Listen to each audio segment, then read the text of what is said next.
Now before I start this video, I just want to say that we finally got up to 100 subscribers. 2 years of doing this and we finally got up to there. So I just want to say thank you. I know it's not really like a big number in the YouTube committee, but every subscriber that I get really helps the channel out. So because of that, I want to do something special. So I've created a poll on my Twitter account. If you have a Twitter account, please go and check that out. Because I want to be able to do something special to say thank you for all of that. If you look on it and you'll be able to vote about what you want me to do or what you want the whole channel to do. So once again, I just want to say thank you for 100 subscribers and for you guys sticking around. You guys are awesome, and you know, if I ever meet you in real life, I'll give you a McDonald's.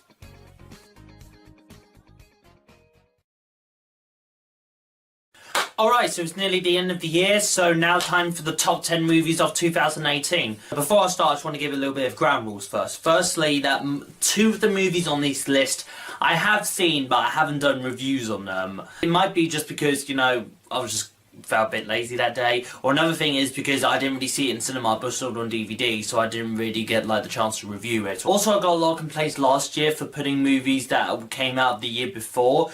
Just to let you know, I'm only really sticking to UK standards of release dates, and also that I'm also counting movies that I've seen this year and only this year. So if a movie came out last year in a different country, that may not be that it came out early this year in the UK. So I'm only really counting movies that I've seen this year that came out in the UK, so I'm keeping with those release dates. And just to remind you, these are only my opinions, so if number 1 isn't like, you know, what you would expect, don't get too angry about it. These are only like my opinions. So, enough of me rambling, let's go on to the top 10 movies of 2018. Number 10. Number 10 is Love, Simon. Love, Simon is a fantastic coming out story. It's not a coming of age story, but it's a coming out story because it's about a guy who's coming out being gay. This movie is played like an American comedy, but they don't really use the gay parts as the American comedy parts. I feel like that, you know, Simon was a really likeable character. The only thing I didn't really like was the ending, and that's all I could really say about that. It just didn't really feel like great. Number 9. Number 9 is Deadpool 2. I love the first Deadpool movie. I didn't really think it captured like the spirit of the first movie, but I definitely think that this movie was just as good as the first movie. Ryan Reynolds is still top as Deadpool. Josh Brolin did a fantastic job. Everyone else did a really good job in the movie, and I really like the director, and it's also great seeing that the director of John Wick is still going as well. Number 8.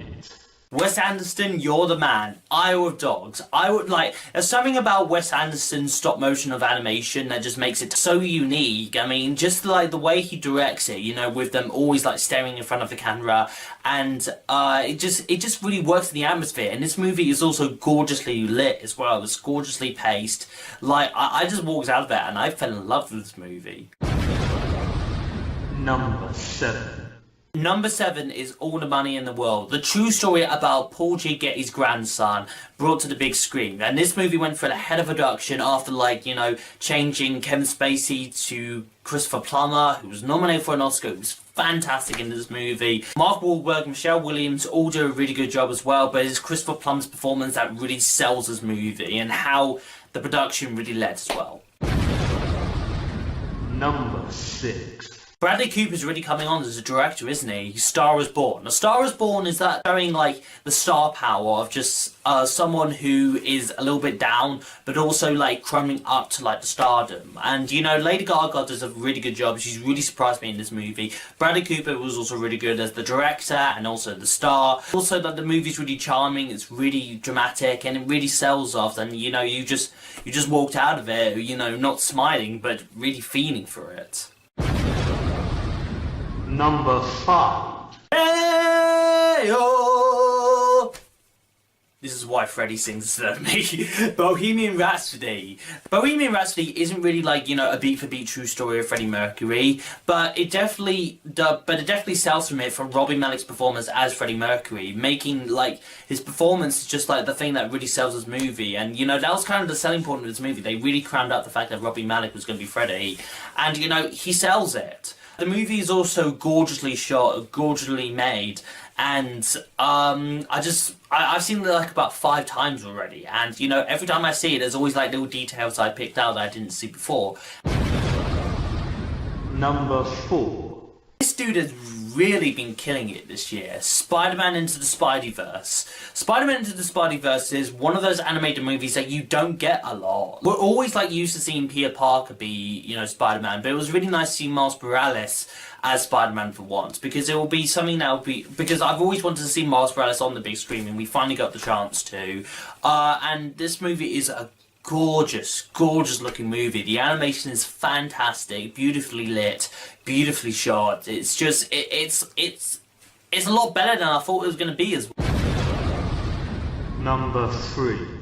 I had a real tough time with number 3. I didn't really know what to put, but I decided to go with Mission Impossible Fallout, because like, it's, you know, Tom Cruise, I mean, the dude is like in his 60s now, and he's more athletic than I would ever be in my whole entire life. And, you know, it's a really fun action movie, a really good action movie. The only really problem with this movie is that this caused this. Number 2. Number 2 is Avengers Infinity War. This movie is the combination of the Marvel Cinematic Universe facing a villain that they've been building up ever since the first Avengers movie. And, you know, the payoff is fantastic. Like, this is possibly one of the best Marvel movies out there so far. I'm glad that, you know, the Russo brothers got the director's spot from Joss Whedon, because I feel like Joss Whedon would have gone a little bit too far for the comedy. The Russo brothers managed to balance them out really well, the comedy and also the serious moments.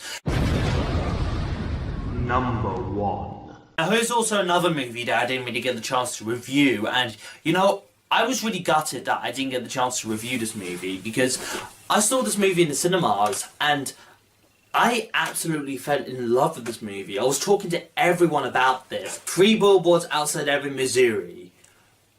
Oh my god. Like, the writing of these characters are played out fantastically. Not making them all black and white characters, but just making them, you know, people. Making them like real life people going through real situations. And the performances are fantastic. Absolutely perfect. Frances McDormand, Woody Harrelson, Sam Rockwell, Peter Dinklage, smattering of others. And, you know, the only really complaint I really have is that like, 2 of the actors aren't really particularly that good, but they play very minor characters, and I can't really say that much about it. Like, I absolutely fell in love with this movie, and I think, you know, like, if you ever get a chance to, you should really watch this. Okay, so that's my top 10 movies of 2018 over and done with. Next time we get on to the worst of the worst, so stick around for that. See you next time.